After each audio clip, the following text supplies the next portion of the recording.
धार्मिक और सांस्कृतिक परंपराओं को जीवंत रखते हुए दिल्ली के द्वारका सेक्टर 13 में बाल उत्सव रामलीला कमेटी द्वारा आयोजित भव्य बाल रामलीला महोत्सव सफलतापूर्वक अपने 5वें दिन में प्रवेश कर गया। 5वें दिन के मंचन में केकई संवाद और भरत का राज दरबार में राजा बनने को लेकर संवाद जैसे मार्मिक प्रसंगों का सजीव चित्रण किया गया, जिसने दर्शकों को भावुक कर दिया।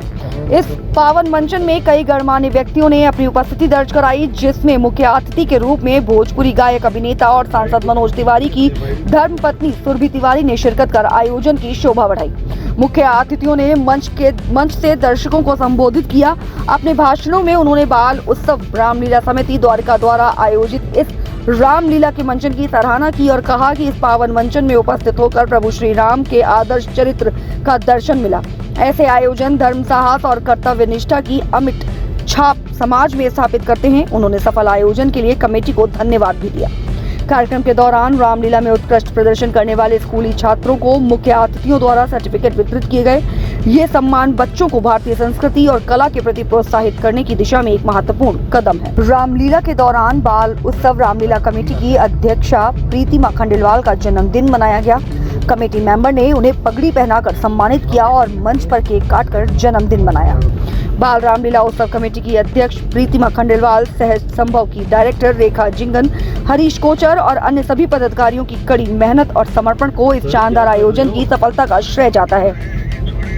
द्वारका सेक्टर 13 में ये बाल रामलीला महोत्सव न केवल मनोरंजन का साधन है, बल्कि नई पीढ़ी को हमारी समृद्ध पौराणिक कथाओं और जीवन मूल्यों से जोड़ने का एक सशक्त माध्यम भी सिद्ध हो रहा है। द्वारका सेक्टर 13 में बाल रामलीला का भव्य मंचन लगातार हो रहा है और जब पहले दिन भोजपुरी लैंग्वेज में रामलीला हुई थी, तब लोकसभा सांसद और बिहार के एक्टर, भोजपुरी एक्टर मनोज तिवारी जी पधारे थे और बड़ा ही इस रामलीला को सराहनीय बताया था। इसी बीच उन्हीं की धर्मपत्नी सुरभि तिवारी जी मौजूद हैं और उन्होंने भी इस रामलीला का मंचन देखा।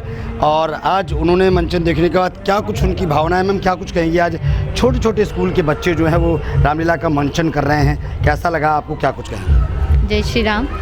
आज बहुत ही आनंद आया। बाल उत्सव रामलीला समिति द्वारका ने बहुत ही अच्छा आयोजन किया है और ये पहल ही बहुत अच्छी है कि जो संस्कार, जो रामचरितमानस, रामायण की बातें हम अपने बच्चों को बताना चाहते हैं, हम उसे ही उन्हें मंच देकर उन डायलॉग्स को रटवाने से के साथ ही साथ उनको ये भाव भी, आज जब मैं आई तो भरत जी और राम जी का मिलाप था और मेरे बच्चे आपस में इतने सवाल पूछ रहे थे, क्योंकि उनको बात तो पता है पर उसको साक्षात देखना और उन्हीं के स्वरूप में छोटे छोटे बच्चे उसका मंचन कर रहे हैं, बहुत आनंद आया।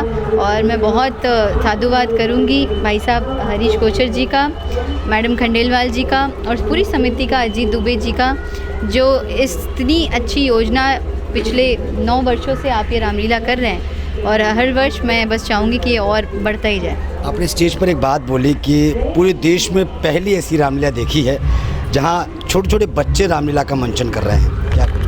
नहीं, बहुत ये मतलब इसकी शुभकामना देनी चाहूँगी, क्योंकि आप समिति के द्वारा इसकी स्थापना कर रहे हैं। स्कूल से बच्चे, टीचर्स आ रहे हैं जो इतना एफर्ट करके द्वारका के अलग अलग सेक्टर्स में 6-7 किलोमीटर की रेंज में जो भी स्कूल है, ये समय अभी 11 बज रहा है, तब तक आप स्कूल आवर को ध्यान में न रखते हुए रामलीला को महत्व देते हुए आप वहाँ पर अपने बच्चों को लेके आए। और माता पिता का बहुत धन्यवाद करूँगी जो टीचर्स के बदौलत अपने छोटे बच्चों को भेज रहे हैं या खुद भी छोटे छोटे बच्चों को दिखाने के लिए रामलीला ला रहे हैं, तो ये बहुत आनंद है। और एक अंतिम सवाल, समाज में बच्चों पर कैसा असर पड़ेगा जब इस तरीके की रामलीला का मंचन वो करेंगे? कितना बदलाव उनके अंदर देखा जाएगा?